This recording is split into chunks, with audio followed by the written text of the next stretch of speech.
Hello साथियों, आज के इस वीडियो में आप सभी को फिर से बहुत बहुत स्वागत है। सभी देशवासियों को नमो बुद्धाय, जय भीम, जय संविधान।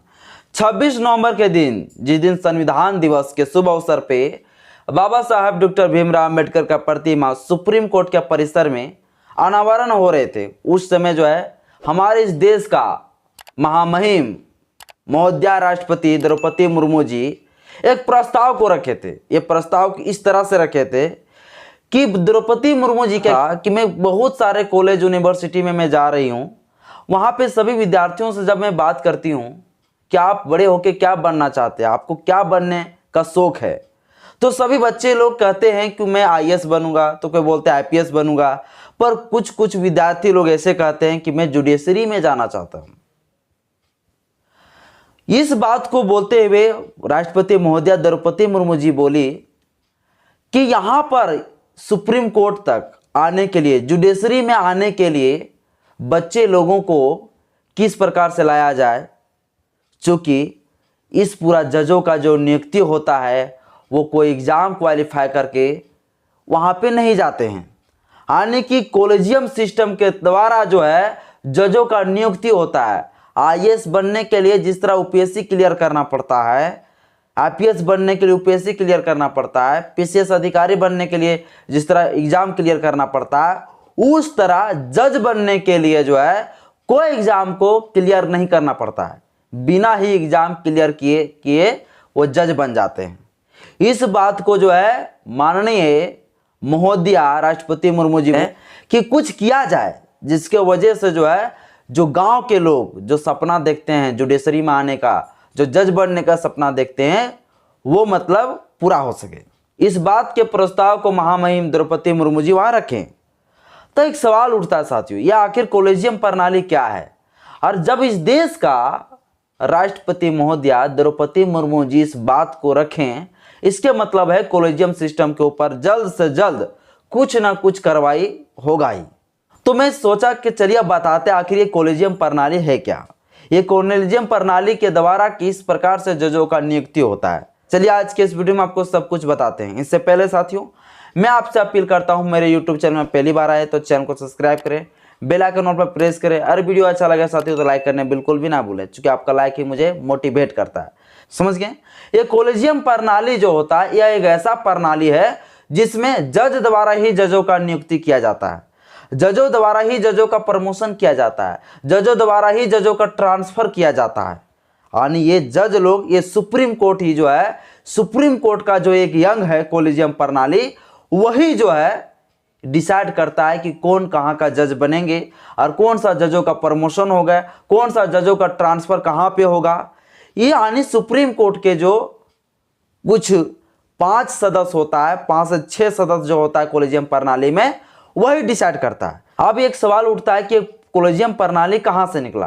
तो ये कॉलेजियम प्रणाली साथियों सुप्रीम कोर्ट के 3 निर्णय के बाद जो है ये कॉलेजियम प्रणाली निकला। आखिर ये 3 निर्णय क्या था? ये 3 मामला जो है 3 बार जो है सुप्रीम कोर्ट में इसके ऊपर फैसला हुआ, तब जाके कॉलेजियम प्रणाली आया, वरना कॉलेजियम प्रणाली नहीं आता। इस देश में जो है किस प्रकार से जजों का नियुक्ति हो, इसके बारे में संविधान में बात किया गया है। यह कॉलेजियम प्रणाली जो है न ही कहीं संविधान में इसके बारे में जिक्र है, न ही कोई भारत के कोई ऐसा कानून में इसके बारे में जिक्र है। कॉलेजियम प्रणाली है ही नहीं, असंवैधानिक है। बाबा साहब डॉक्टर भीमराव अम्बेडकर जी बोले थे कि इस देश में हम जब संविधान लिख दिए ना, तो इस देश में कोई वंशवाद नहीं चलेगा, कोई जो है राजतंत्र वाला व्यवस्था नहीं चलेगा, यानी पहलवान का ही बेटा पहलवान नहीं बनेगा। यानी कि संविधान लिखने के बाद बाबा साहब अम्बेडकर यानी कि नसबंदी कर दिए कि पहलवान का बेटा पहलवान नहीं बनेंगे, राजा का बेटा राजा नहीं बनेंगे। उस नसबंदी कर दिया उस रानी का पेट को। मगर ये सुप्रीम कोर्ट के अंदर जो कॉलेजियम प्रणाली है, ये आज भी जो है उसी प्रकार से वंशवाद को दर्शाता है। जजों का नियुक्ति के बारे में संविधान के आर्टिकल में किया गया है कि जजों का नियुक्ति कैसे होंगे, सुप्रीम कोर्ट का जजों का नियुक्ति कैसे होंगे, हाई कोर्ट के जजों का नियुक्ति कैसे होंगे। तो यहाँ साफ तौर से चर्चा किया गया है। संविधान के आर्टिकल नंबर 124 क्लोज 2 में कहा गया है कि सुप्रीम कोर्ट के जजों का नियुक्ति राष्ट्रपति करेंगे, और हाई कोर्ट के जजों का नियुक्ति आर्टिकल नंबर 217 क्लोज 1 के तहत हाई कोर्ट के जजों का भी नियुक्ति कौन करेंगे? तो करेंगे राष्ट्रपति जी। मगर यहाँ तो राष्ट्रपति कर ही नहीं रहा है नियुक्ति ऐसा।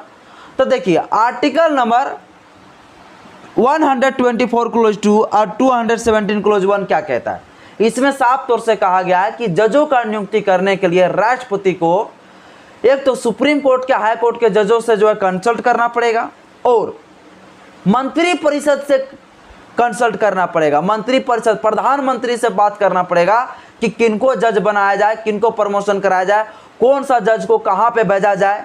इनके लिए जो है किनसे राष्ट्रपति को करना पड़ेगा कंसल्ट। तो एक राष्ट्रपति को जो सुप्रीम कोर्ट में जज रहेंगे और उनको मंत्री परिषद से और सुप्रीम कोर्ट, हाई कोर्ट के जजों से जो है कंसल्ट करके जो है नियुक्ति किया जाएगा। अब यहाँ बात ये उठता है साथियों कि ये जो होंगे, ये दोनों आर्टिकल में कहा गया है कि जजों का नियुक्ति करने के लिए, ट्रांसफर करने के लिए या तो फिर प्रमोशन करने के लिए मंत्री परिषद और सुप्रीम कोर्ट के जजों के द्वारा कंसल्ट करना पड़ेगा, तब जाके राष्ट्रपति जो है जजों का नियुक्ति कर पाएंगे, ट्रांसफर कर पाएंगे, प्रमोशन कर पाएंगे। राष्ट्रपति खुद नहीं कर पाएंगे। अब यहाँ पर एक बात आप लोग समझिए साथियों कि राष्ट्रपति जी के पास कितने पावर होते हैं। राष्ट्रपति के पास ज़्यादा पावर होता ही नहीं। वो जो मंत्री परिषद कह देंगे वो बात को जो है उनको मानना ही पड़ेगा, यानी उसका बात को जो है टाल नहीं सकते हैं। राष्ट्रपति बिल्कुल होता है कठपुतली की तरह, जैसे जैसे मंत्री परिषद घुमाना चाहेंगे प्रधानमंत्री, वैसे वैसे उनको घूमना मजबूरी है, तो उनके पास उतना पावर होता ही नहीं है। अब मान लीजिए कि राष्ट्रपति जो है मंत्री परिषद का जो है बात तो टाल नहीं सकता है, यानी मंत्री जो चाहेंगे जिस जज को बनाना, प्रधानमंत्री जिसे चाहेंगे, मंत्री परिषद जिसे चाहेंगे जज बनाना, वही बनाएंगे। चूंकि राष्ट्रपति तो टाल नहीं सकता मंत्री परिषद का आदेश को। और ये सब दोनों आर्टिकल में कहा गया साफ तौर से कि जजों, जो सुप्रीम कोर्ट का जो जज होगा उनसे जो कंसल्ट होगा, उनसे जो बात लिया जाएगा, वो बात का उतना मायने नहीं। उनका बात को मानो या ना मानो राष्ट्रपति, यानी मान भी सकते हैं, नहीं भी मान सकते हैं, लेकिन मंत्री परिषद का बात जो है वो नहीं टाल सकते हैं। राष्ट्रपति जो है मंत्री परिषद का बात नहीं टाल सकता है। इससे स्पष्ट ये पता चलता है कि मंत्री परिषद यानी प्रधानमंत्री जो चाहेंगे उन्हीं को जो है बना देंगे जज। अब एक बात बताइए यहाँ पे, इसलिए बताता हूँ, कोलेजियम प्रणाली को जो है आप नेगेटिव पॉइंट से भी देख सकते हैं, पॉजिटिव पॉइंट से भी देख सकते हैं। अब एक बात बताइए, जो मंत्री, जो सरकार जिसको चाहेंगे उनको जज बना देंगे। अब जब वो जज बन जाएंगे और वो जज बनने के बाद अगर वो विपक्षी, और जज बनने के बाद यदि सरकार के विपक्ष में ही कोई फैसला दे दे और सुना दे, तो बताइए कि वो जो सरकार है वो उसको जज में प्रमोशन करेंगे? नहीं करेंगे, नहीं करेगा भाई, बिल्कुल नहीं करेंगे। क्या मुख्य न्यायाधीश बनाएंगे? नहीं बनाएंगे। आने की यहाँ पे एक तरह से बोल सकते हैं कि जब सरकार की पावर जजों पर बनने का हो जाएगा, तो जज जो होता है वो क्या करेंगे, यानी कि सरकार के अनुसार ही जो है उसको फैसला देना पड़ेगा। मजबूरी बन जाएगा कि अगर हम सरकार के पक्ष में फैसला ना दें तो फिर ऐसा होगा कि हम जो मुख्य न्यायाधीश बन भी ना पाएंगे, हो सकता है मुझे हटा भी दे, ट्रांसफ़र भी कर दे। तो इसीलिए जो है इसका मामला पूरा ज़्यादा बढ़ गया। और ये जब मामला बढ़ा तो पूरा कम नहीं बढ़ा, इसका 3 फैसला सुप्रीम कोर्ट में आया, और 3 फैसला आने के बाद जो है तीसरा जो फैसला था, और इसके बारे में 3 बार सुप्रीम कोर्ट में फैसला हुआ, 3 जजमेंट आया, और उस फैसले में जो है, उस मामले में जो है कोलेजियम प्रणाली का निर्माण हुआ। और ये कोलेजियम प्रणाली में कैसे होंगे, और ये कोलेजियम प्रणाली का निर्माण हुआ, और ये कोलेजियम प्रणाली को जो अध्यक्ष होते हैं वो CJI होता है, यानी CJI chief justice of India, यानी भारत के मुख्य न्यायाधीश होता है अध्यक्ष कोलेजियम प्रणाली का। और 4 जज और होते हैं, वही सुप्रीम कोर्ट के वरिष्ठ जज, और 1 जज होते हैं जो हाई कोर्ट का जो सबसे ज़्यादा वरिष्ठ, जो हाई कोर्ट का सबसे वरिष्ठ, सबसे ज़्यादा जो अच्छा ढंग से को केस को डील किया हो, वैसे जजों को एक लिया जाएगा। आने के पहले 5 गो था, एक CJI, 4 गो और सुप्रीम कोर्ट का 5 गो, लेकिन अब क्या हो गया, 4 गो रहेंगे सुप्रीम कोर्ट का वरिष्ठ, 1 रहेंगे मुख्य न्यायाधीश और 1 रहेंगे कोई हाई कोर्ट का। यानी कुल मिला के कोलेजियम प्रणाली में जो है 6 सदस्य होंगे, और ये 6 सदस्य डिसाइड करेंगे किनको हम जज बनाएंगे, किनको जज में नियुक्ति करेंगे। यही लोग डिसाइड करेंगे कि कौन सा जज कहाँ के बनेंगे, किसका ट्रांसफ़र कहाँ होंगे, किसका प्रमोशन होंगे, और ये जो ट्रांसफ़र होंगे, जजों का नियुक्ति होगा, इसके बारे में जो है बताना पड़ेगा राष्ट्रपति को। और राष्ट्रपति के पास जब ये पेपर जाएंगे, बताएंगे, तो राष्ट्रपति को इसका बात को जो है मानना जरूरी पड़ता है। और सुप्रीम कोर्ट की बात को जो है, कोलिजियम प्रणाली की बात को जो है कभी भी जो है राष्ट्रपति टाल ही नहीं सकता है, उसको खारिज कर ही नहीं सकता है। ऐसा हो गया। आने के पहले क्या था, पहले ऐसे थे कि आने के आप, तो साथियों आप लोग को समझ में आया होगा कि ये कोलिजियम प्रणाली क्या है।